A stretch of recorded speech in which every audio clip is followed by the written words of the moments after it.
నమస్తే అండి. ఈ వీడియో సంథింగ్ స్పెషల్. నేను ఇప్పుడు మ్యూజిషియన్ వీణా శ్రీవాణి కింద ఈ వీడియో చేయట్లేదు. ఒక సీనియర్ మీడియా పర్సన్, ఒక జర్నలిస్ట్గా ఈ వీడియోని చేస్తున్నాను. బికాస్ నేను సీనియర్ మీడియా పర్సన్ అని చెప్పుకోవటానికి ఒక పర్ఫెక్ట్ ఎలిజిబుల్ పర్సన్ని.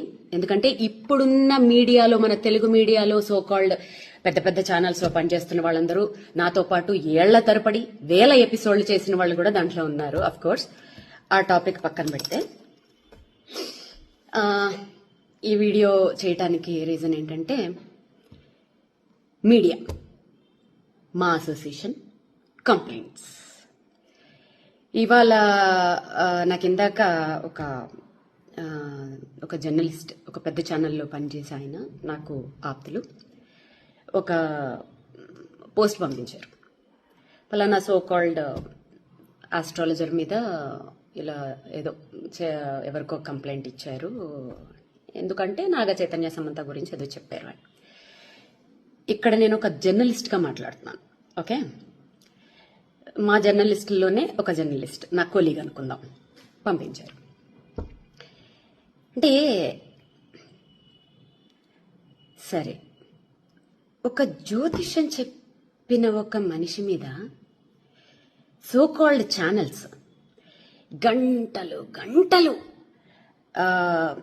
మీటింగులు పెట్టేసి గంటలు గంటలు టైం స్పెండ్ చేసేసి అంత అవసరం ఏముందన్నది అర్థం కాలేదు. ఎందుకంటే మీడియా అనేది ఎంత పవర్ఫుల్ అండి.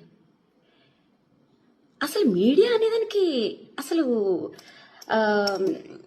విలువే లేకుండా అయిపోయిందని అందరికీ తెలుసు. ఆఫ్ కోర్స్ నేను ఇప్పుడేం కొత్తగా ఏం చెప్పక్కర్లేదు. కాకపోతే ఒకప్పుడు, అంటే నేను పనిచేసిన టైంలో జర్నలిస్ట్ అని చెప్పుకోవాలంటే ఖచ్చితంగా జర్నలిజం పాస్ అయి ఉంటేనే జర్నలిస్ట్ అని చెప్పుకోవచ్చు. ఇప్పుడు ఒక 2 ఇంటర్వ్యూలు చేసేస్తే చాలు జర్నలిస్ట్లే. ఆ లెక్కను చూసుకుంటే నేను సూపర్ జర్నలిస్టులు. ఎందుకంటే వందల ఇంటర్వ్యూలు తీసేసుకున్నాను, 1000 ఎపిసోడ్లు చేసేసాను.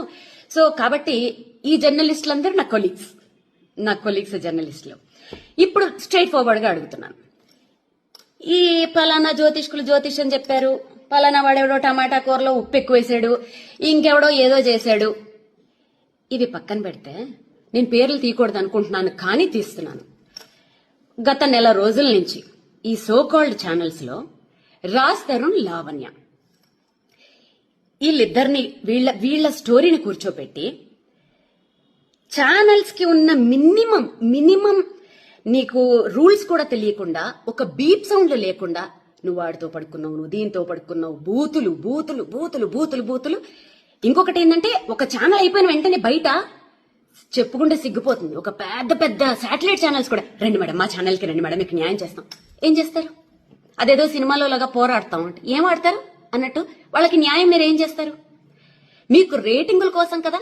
పోనీ వాళ్ళు బూతులు మాట్లాడుతున్నారా? కాదు, ఒక పిల్ల వచ్చి కూర్చుని ఇంకో పిల్ల జీవితాన్ని లాగేస్తుంది దాంట్లోకి. ఆ పిల్ల పడుకుంది, ఈ పిల్ల పడుకుంది. వాళ్ళకి పర్సనల్ లైఫ్లు ఉండవా? వాళ్ళకి మొగుళ్ళు పిల్లలు లేరా? అప్పుడు ఏమయ్యాయి మీ మనోభావాలన్నీ?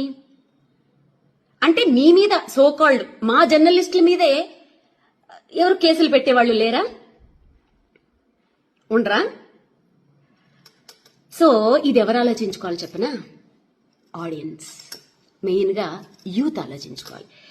ఒక శాటిలైట్ ఛానల్ 24 hours లో విద్యార్థుల నోటిఫికేషన్స్ కోసం గాని, ఉద్యోగాల కోసం గాని, రైతుల ప్రాబ్లమ్స్ కోసం గాని, ఆడవాళ్ల సెక్యూరిటీల కోసం గాని, ఇంకా దేని గురించి గాని అట్లీస్ట్ ½ an hour అయినా ప్రచారం చేస్తున్నాయండి. ½ an hour. సో మీకు ఒక విషయం, దీంట్లో మీకు ఒక ఇంట్రెస్టింగ్ టాపిక్ చెప్తాను. మా జర్నలిస్టులలో, మా కొలీగ్స్ లో ఒక్క జర్నలిస్ట్ ని మీరేమన్నా అని చూడండి, తేనెటీగ మీద రాయి పడితే ఎలా ఉంటుంది తెలుసా? అలా వచ్చేస్తారు. ఆ యూనిటీ మీలో ఉండాలి. ఓకే, సో కాల్డ్ ఈ మధ్య జర్నలిస్టులు ఎలా తయారయ్యారంటే, క్వశ్చన్లు అడుగుతుంటే కూడా అది క్వశ్చన్ లాగా అనిపిస్తలేవు, నాకు ఇంట్రాగేషన్ లాగా అనిపిస్తుంది. అన్నా ఎందుకన్నా ఆ రేంజ్ లో అడగాలి? మామూలుగా అడగచ్చు కదా క్వశ్చన్లు. కొంతమంది న్యూస్ రీడింగ్స్ చదువుతుంటారు, వాళ్ళు న్యూస్ రీడ్ చేస్తున్నట్టు ఉండదు. ఫ్యాక్షన్ డైలాగులు చెప్తున్న ఫీలింగ్ వచ్చేస్తూ ఉంటుంది నాకు. సో ఇంకా ఏదైనా అసలు ఏ ఛానల్స్ అయినా ఒక సెలబ్రిటీని వదులుతుందా? అసలు నిజంగా వాస్తవానికి మాట్లాడుకుంటే ఈ సెలబ్రిటీలకు అసలు ప్రైవసీ లేకుండా చేస్తుంది ఎవరు? సోకాళ్ళు మనమే కదండి. వాళ్ళని ఒక ఎయిర్పోర్ట్లలో బతకనివ్వరు, వాళ్ళని ఒక కనీసం ఫ్యామిలీతో హోటల్కి వెళ్ళనివ్వరు, ఇంకెవరితోటన్నా వెళ్తే ఇంకా మంగళహారతే, వాళ్ళకి నచ్చిన డ్రెస్సులు వేసుకొనివ్వరు. ఎవరండి సెలబ్రిటీలకి అసలు ప్రైవసీ లేకుండా చేస్తుంది? సోకాల్డ్ మనమే కదా, మన జర్నలిస్టులు మిత్రులమే కదండి. ఏదైనా చిన్నది ఇష్యూ వస్తే అసలు ప్రూవ్ అవ్వవు, చిన్నది వస్తే చాలు. మొన్న నిహారిక అమ్మాయి చెప్తుంటే నాకే బాధేసింది. కెమెరామెన్లు వాళ్ళ పెరట్లోంచి గోడలు కూడా దూకేసి అసలు స్నానాలు చేయకుండా మొహాలు గడకుండా 4-5 రోజులు వాళ్ళ కొంపల ముందు దేకేసి వాళ్ళ బయటల కోసం వాళ్ళు దొంగతనంగా వాళ్ళని షూట్ చేసేదాన్ని. ఏ ఏ ఏ ఎందుకంత దిగజారిపోవాలి మీడియా? మీడియా అంటే అదా? కాదు. ఆఫ్టర్ కరోనా ఏమైపోయిందంటే ప్రతి ఒక్కళ్ళకు కుటీర పరిశ్రమను పెట్టేసుకుంటున్నారు. ఆ కుటీర పరిశ్రమలు ఎంత దారుణంగా ఉంటున్నాయి అంటే, ప్రధానమంత్రి మోడీని మొదలు పెట్టుకుంటే, కొండ మీద వెంకటేశ్వర స్వామిని మొదలు పెట్టుకుంటే, ఒక జీసస్, అల్లా, దేవుడు, దెయ్యం ఏమీ లేదు. ఎవరిని పడితే వాడు వాడిని బూతులు తిట్టుకొని, వాడు వీడి బూతులు తిట్టేసుకోను. ఇది మనకి ఆర్టికల్ 19A ఇచ్చిన ఒక వరం. ఇక్కడ ఏంటంటే జోకు, ఒకళ్ళ మీద ఒకళ్ళ కేసులు వీటి మీద ఏమి పనిచేయవు. అలా పెట్టదలుచుకుంటే ఎన్నో పెట్టచ్చు. సో ఇవాళ పొద్దుట మంచు విష్ణు అన్న ఫోన్ చేసి చాలా మర్యాదగా ఎంత చక్క పద్ధతిగా మాట్లాడాడు పాపం అతను. ఆ కల్చర్ బాగా నచ్చింది. అఫ్కోర్స్ విష్ణన్న ఒక పెద్ద హీరో కొడుకు గురించి ఒక జ్యోతిష్కుడు జ్యోతిష్యం చెప్పాడని కేసులు పెడతామని వీళ్ళు పెడుతున్నారని చెప్పి మీ దగ్గరికి వచ్చిన జర్నలిస్టులని మీరేమడగాలి తెలుసా? 100 మంది, ఒక్క సినిమా మీద 100 కుటుంబాలు ఆధారపడి ఉంటాయి. ఓకేనా? ఆ 100 కుటుంబాలని ఒక్క రివ్యూ తోటి సంకనాకిపించేస్తున్నారు చూశారు. ఆ రివ్యూవర్లని ఏం చెయ్యాలి ఫస్ట్ అది ఆలోచించండి. దాంట్లో మా జర్నలిస్టులు కూడా ఉండొచ్చు, తప్పేం లేదు. ఎవరినన్నా ఏమైనా చేసి పర్వాలేదు. మరి 100 మంది పనిచేస్తున్న ఆ సంస్థలు నీ రోడ్ల మీదకి తెచ్చేస్తున్న ఫలానా ఈ రివ్యూవర్ల మీద మరి మీరేమి యాక్షన్ తీసుకోరా? అంటే ఆ రివ్యూస్ ఇచ్చే వాళ్లలోనే మా జర్నలిస్టులే ఉన్నారని చెప్పి మీరు ఆలోచిస్తున్నారా? అంటే జర్నలిస్టుల మీద కేసులు పెట్టే వాళ్ళు ఎవరు లేరా? పెట్టకూడదా? జర్నలిస్టులు ఏమైనా దేవుళ్ళా? తప్పు చేస్తే ఎవరి మీద ఎవరైనా కేసులు పెట్టచ్చు. కాకపోతే ఏంటంటే గొంగళి పురుగుల్లో అన్నం తింటూ వెంట్రుకను చూసి అసహించుకున్నారట. అలా ఉంది మా జర్నలిస్టుల కథ. మీరు చేసేదే పనులు, ఒక్కొక్క ఛానల్ ఒక్కొక్క పార్టీకి అంకితాలు. పొద్దున్న లేస్తే అవి తప్ప ఇంకో పనులు ఉండవు. ఏమైనా టాపిక్లు డీవియేట్ చేయాలంటే గిట్లా ఫలానా పంతులు అట్లా చెప్పాడు, వీడు ఉప్పులో కారం ఎక్కువ వేశాడు, ఆమె ఎవరో 2వ పెళ్ళాన్ని ఉంచుకున్నారు, వీళ్ళెవరో ఇంకొక. సారీ ఇలా మాట్లాడుతున్నాను ఏమనుకోకండి, ఎందుకంటే పెద్ద ఛానల్స్ బీపుల్ లేవు నాకెందుకు ఇంకా. సో ఇంకెవరో ఇంకొక పొలిటీషియన్ ఎవరో 2వ భార్యను ఉంచుకున్నాడు. అబ్బా అబ్బా అబ్బా అబ్బా, ఇవి తప్ప మీడియా అంటే ఇదా? ఇంత దరిద్రమా? సో ఫైనల్ గా నేనేం చెప్తున్నానంటే, యూత్ మారండి. వాళ్ళు ఏమంటున్నారు తెలుసా మీడియా వాళ్ళు? మంచి వీడియోలు పెడితే అసలు ఎవడో చూడట్లేదండి అని మీకే ఇస్తున్నారు.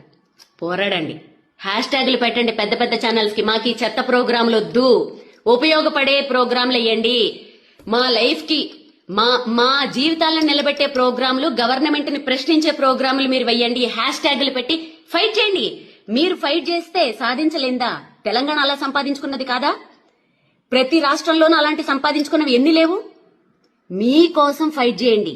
ఎంటర్టైన్మెంట్ కావాలంటే మీ ఫ్యామిలీ మెంబర్స్ లో, మీ ఫ్రెండ్స్ లో వెతుక్కోండి.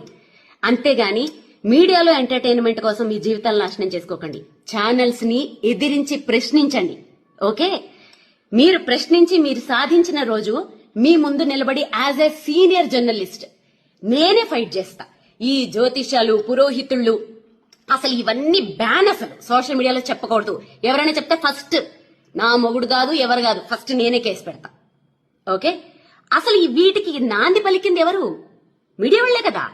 2009 నుంచి పలానా ఎవరైనా పెద్ద పొలిటీషియన్ హాస్పిటల్లో ఉంటే వాళ్ళు ఉంటారా పోతారా? ఒకవైపు జ్యోతిష్కులు, ఒకవైపు డాక్టర్లు.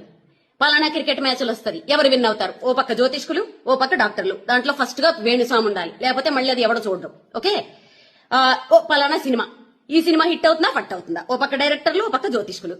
అసలు దీనికి నాంది పలికింది ఎవరు? సోకాల్డ్ 6 జర్నలిస్టులు, మన టీవీ ఛానల్సే కదండి. ఇప్పుడు ఎవరికి వాళ్ళు కుటీర పరిశ్రమలు పెట్టుకుని ఓన్ గా చెప్పుకుంటూ ఉంటే మీకు నొప్పి వచ్చింది కదా. ఇక్కడ మారేది మారరు సోకాల్డ్ ఛానల్స్, సోకాల్డ్ రాత్రికి రాత్రి పుట్టుకొచ్చేసిన చుట్టుకు పుట్టుకు యూట్యూబ్ ఛానల్స్. మారాల్సింది ఆడియన్స్, మారాల్సింది యూత్. మీరు మారండి. మాకు ఈ దిక్కుమాలిన ప్రోగ్రాములు వద్దు, మేము చూడము అని చెప్పి హ్యాష్ ట్యాగులు పెట్టి ఫైట్ చేయండి. మీలో ఆ రిజల్యూషన్ వచ్చినప్పుడు అన్ని మారతాయి. అప్పుడు నేను కూడా మారతాను, నేను మీ ముందు కలిపి పోరాడతాను. ఓకేనా?